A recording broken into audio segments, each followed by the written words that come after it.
Monster Hunter is usually one of those places where you think raising any child there, whether it be monster or human, is just absolutely insane.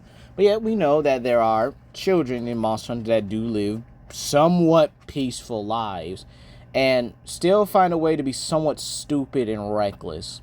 Like the Seragios chapter where the kids straight up ran out there to try to be circuit racers in a world of monsters. The heck is wrong with y'all? But with that being said here, we're going to see if a kaiju mother and son can actually survive here. Can Ogra and Gorgo survive Monster Hunter? Let's talk about it. So to start off, do I think the guild would actually mess with them? No. Just no. Gorgo and Ogra are actually very peaceful monsters that humanity just keeps messing around with on a consistent basis. Leave the mother and her child alone.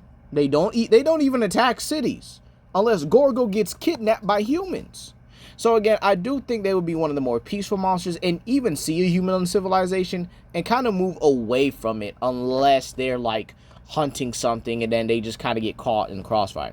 So with that being said here, considering they are more home in aquatic and tropical environments, we are just going to put them kind of in just those in general. We're just going to talk about it as if it's like the flooded forest, the ancient forest, you know, the tropical islands or the Jurassic frontier and stuff like that, right? Okay. So with that being said here, yeah, let's actually talk about it. So to start off with their scaling, even the little one, like Baby Gorgo, actually scales to these missiles that are able to melt entire planets like they're nothing. Yeah, there are missiles that can blow up and melt entire planets just quite casually. And keep in mind as well, Gorgo and Ogra will casually find taking these attacks. And then they fight kaiju who are actually able to harm them. So yeah, there you have it. Then we also have the fact that these guys are also known to be amphibious in nature, as it kind of just goes with them.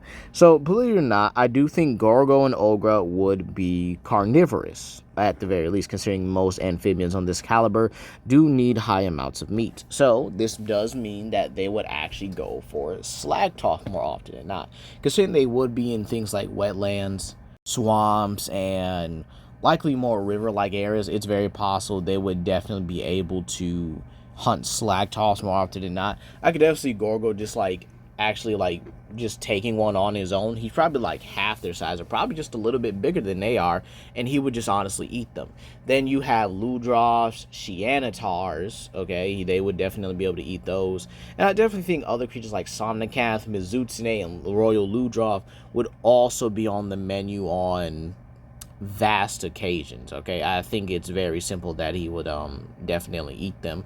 And the funny part is, I think Ogra would kind of just sit back and let her son hunt. I mean, they have really nothing to worry about with these creatures, but it's very possible Gorgo would also indulge herself in eating other creatures as well. And then you also have the likes of Giratodus, which, as I always say, is a piscivore's paradise.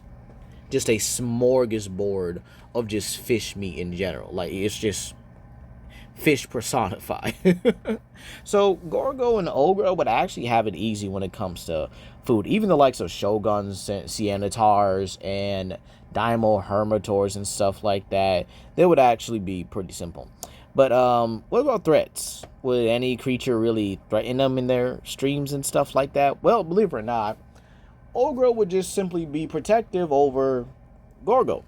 Just protect over baby like any mama should. I mean, he's still a little friendly child that'll just go around actually making friends, or pretty much bug other monsters because he wants to be friends.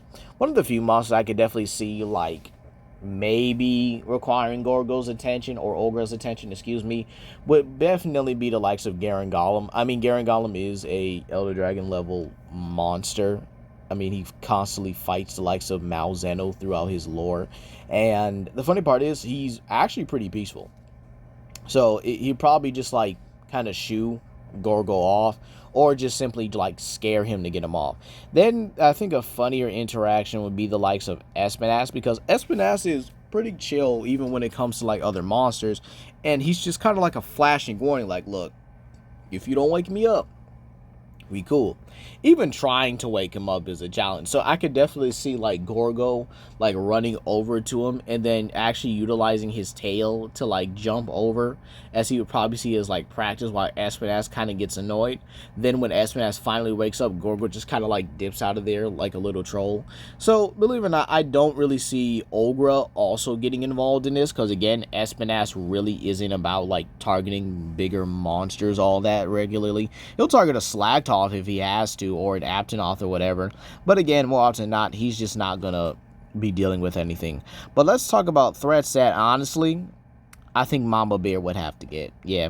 So this one is going to be threats that I think Gorgo would actually, or sorry, not Gorgo, Ogra would actually have to go out of her way to actually fight and put down for the safety of her own son. Now, the first one I could definitely see is the Wind Serpents.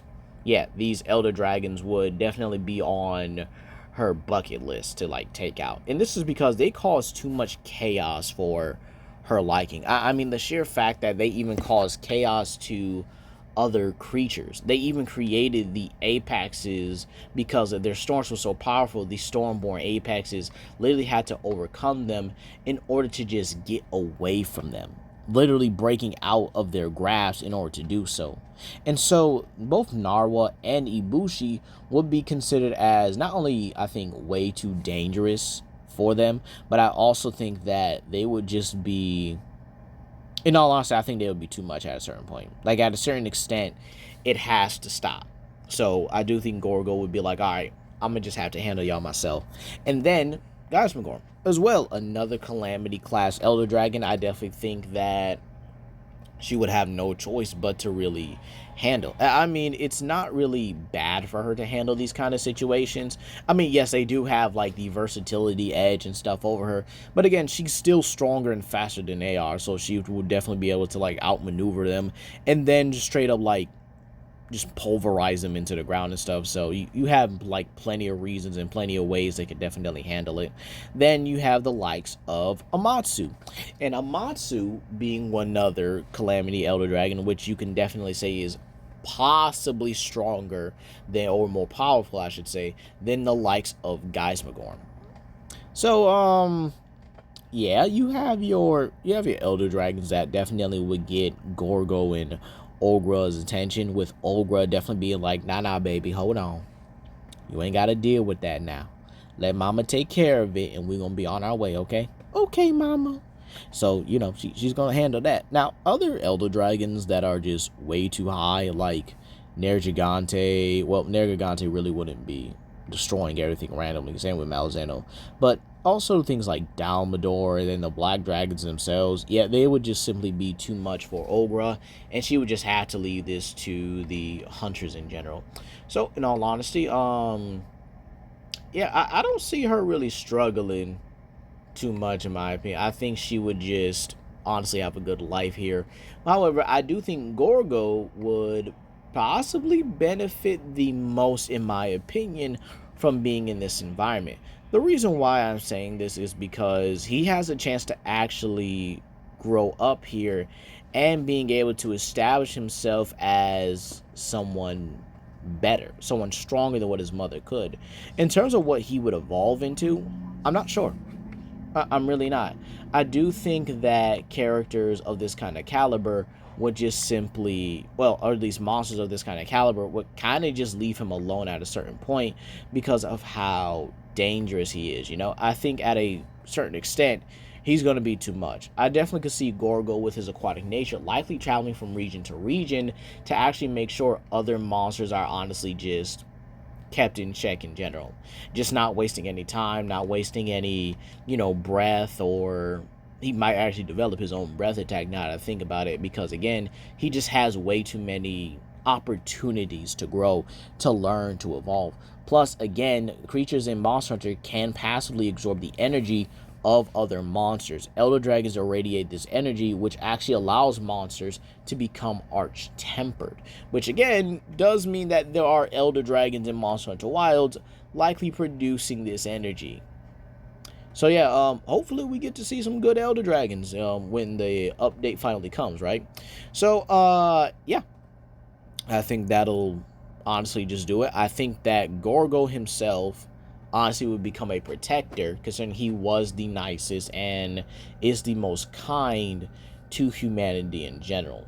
As for anything else at that point, hey, it's definitely up for debate whether or not it'll just, I guess you could say, just he might be a guild member, or he'd probably be one of the most trusted monsters of the guild. But again, he'll probably develop his own things, like his own fighting style, probably his own way of like traveling, maybe his own way of navigating the planet itself, and just being an overall defender. But I actually do think that's going to be all for today, you guys. Do I think Gorgo and Ogra would be able to survive Monster Hunter? Yes, and I think Gorgo would definitely become one of its strongest combatants, maybe even forming a symbiotic relationship with someone else. Maybe a Malfestio would become his partner like Kong and the Red Hawk. But that's going to be all today, guys. Please comment down below, like and subscribe and share with your friends, and I'll see you guys later for another video. Peace.